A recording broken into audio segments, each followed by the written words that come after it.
They marched into the desert and were never seen again.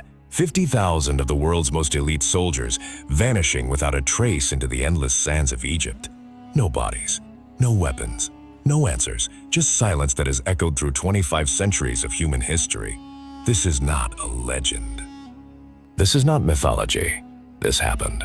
And what I'm about to tell you will make you question everything you thought you knew about one of history's greatest mysteries. The year was 525 BCE.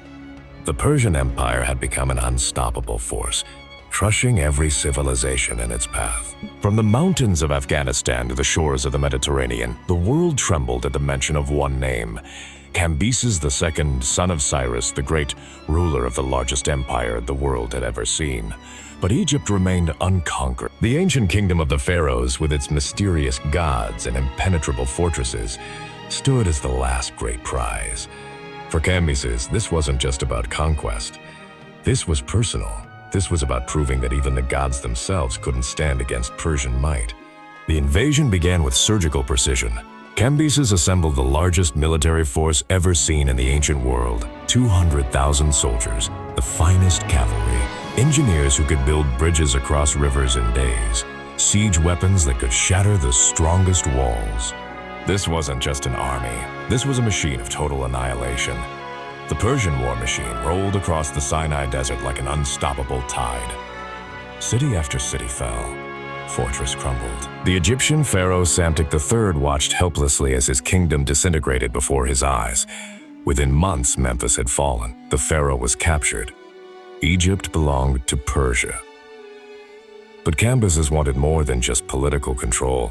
He wanted to break the very soul of Egypt. He wanted to prove that their gods were powerless, and he knew exactly how to do it. In the heart of the western desert beyond the edge of civilization stood the Oracle of Ammon. For 1,000 years, pilgrims had journeyed across deadly sands to seek wisdom from this sacred shrine. Even Alexander the Great would later risk his life to consult this oracle. For Egyptians, Ammon wasn't just a temple, it was the beating heart of their faith. Cambyses made a decision that would echo through eternity. He would march an army across the western desert and destroy the Oracle of Ammon. He would show the world that even in their most sacred place, their gods could not protect them. 50,000 soldiers were chosen for this mission. Not just any soldiers, but the cream of the Persian military, veterans of a dozen campaigns, men who had conquered nations and toppled empires. They were equipped with the finest weapons, the best armor, provisions for weeks in the desert. Nothing had been left to chance. The Greek historian Herodotus, writing 50 years later, recorded what happened next based on testimonies from Egyptian priests who witnessed the departure. His account would become one of the most haunting passages in all of ancient literature. The army assembled at Thebes, near modern-day Luxor. 50,000 men in perfect formation, their bronze armor gleaming in the desert sun, banners fluttering in the hot wind, horses stamping impatiently. The sound of their marching could be heard from miles across the valley. Local guides warned them about the desert ahead. This wasn't like the coastal routes they had conquered. This was the domain of Set, the Egyptian god of chaos and destruction. The sand here had swallowed caravans. The sun could kill a man in hours. Strange winds could appear from nowhere, burying entire expeditions beneath walls of sand. But the Persians laughed at these warnings. They had conquered the known world. What could a patch of desert do to them? On the 7th day of their march, something happened that defied all logic, all understanding, all explanation. According to Herodotus, the army reached an oasis called the Seven Wells.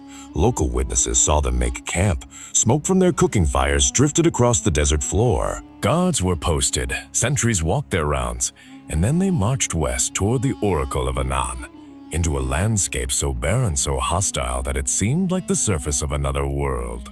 The last anyone ever saw of them was a distant dust cloud on the horizon, slowly fading into the shimmering heat.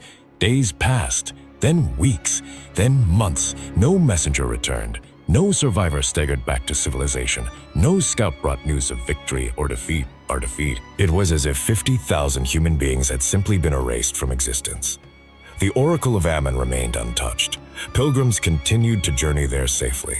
The priests performed their rituals undisturbed. Whatever had happened to Cambyses' army, they had never reached their destination. When news of the disappearance finally reached Cambyses in Memphis, his reaction was one of absolute fury, followed by something far more unsettling: silence. The man who had conquered Egypt, who had humiliated pharaohs and toppled dynasties, suddenly seemed afraid. He never spoke publicly about the lost army. He never sent another expedition to find them. It was as if he wanted the world to forget they had ever existed. But the world didn't forget. The mystery of the vanished army became one of ancient history's most enduring puzzles.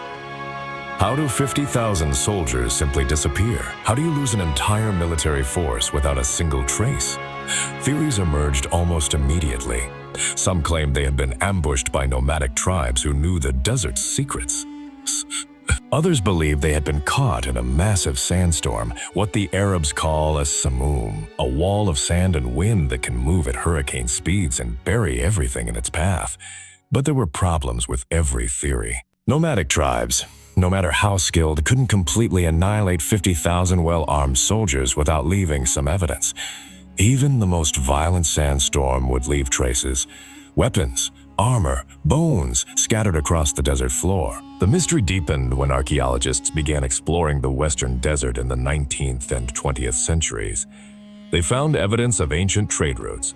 They discovered the remains of Roman expeditions, medieval caravans, Bedouin settlements.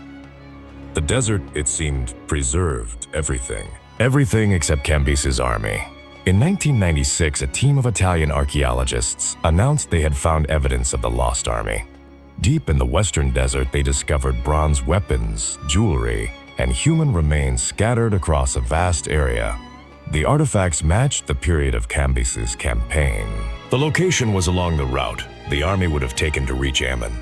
But even this discovery raised more questions than it answered. The remains were spread over dozens of square miles, as if the army had been scattered by some tremendous force. There were no signs of battle, no evidence of systematic burial.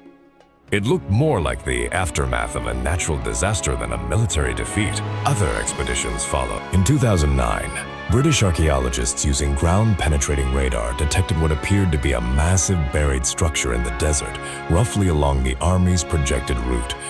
When they excavated, they found pottery shards and textile fragments dating to the Persian period. But no weapons, no armor, no definitive proof. The desert seemed to be giving up its secrets one tantalizing clue at a time. Never enough to solve the mystery completely.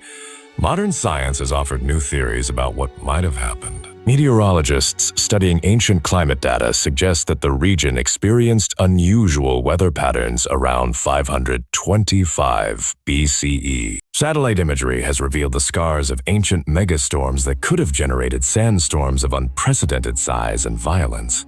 Geologists point to the unique properties of the western desert sand. Unlike beach sand, this is incredibly fine, almost like powder. When stirred up by wind, it doesn't settle quickly.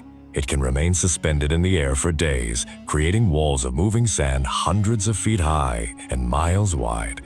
But perhaps the most chilling theory comes from experts in desert survival.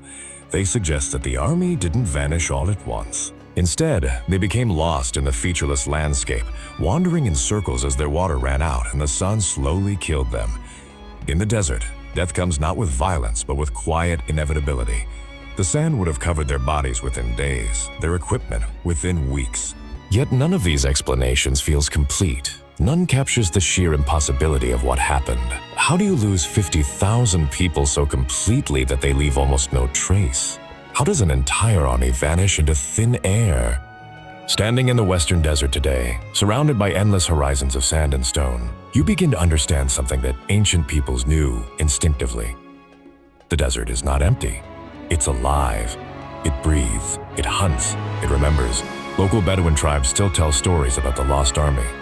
They speak of phantom soldiers seen marching across the dunes at sunset, of the sound of bronze weapons clashing in the wind, of voices calling for water in the endless night. These might be just stories, folklore born from centuries of mystery. But when you're alone in that vast emptiness, when the silence is so complete it seems to press against your eardrums, when the horizon shimmers with heat mirages that look almost like marching figures, those stories don't seem impossible at all. at all. The truth is that we may never know exactly what happened to Cambyses' 50,000 soldiers. The desert has kept their secret for 25 centuries. It has revealed just enough to tantalize us, just enough to keep the mystery alive, but never enough to provide final answers. What we do know is this: on a day in 525 BCE, 50,000 of the world's most powerful soldiers marched into the western desert of Egypt. They were confident, well-equipped, and absolutely certain of their invincibility. They had conquered the known world. They believed nothing could stop them. They were wrong. The desert ate them. All of them. And somewhere beneath those shifting sands, in the place where the sun burns white-hot and the silence is deeper than death itself, they remain, waiting. Watching, a reminder that some mysteries are meant to stay buried. The Oracle of Ammon still stands today, partially ruined but undefeated. Pilgrims still journey there, though few dare to travel the route that Cambyses' army took. The desert remains what it has always been: beautiful, terrible, and absolutely unforgiving. And sometimes, when the wind blows just right across those ancient sands, you can almost hear them. 50,000 voices calling out across the centuries, trying to tell us what they saw in those final moments before the desert claimed them forever. But the desert keeps its secrets. And perhaps that's exactly how it should be.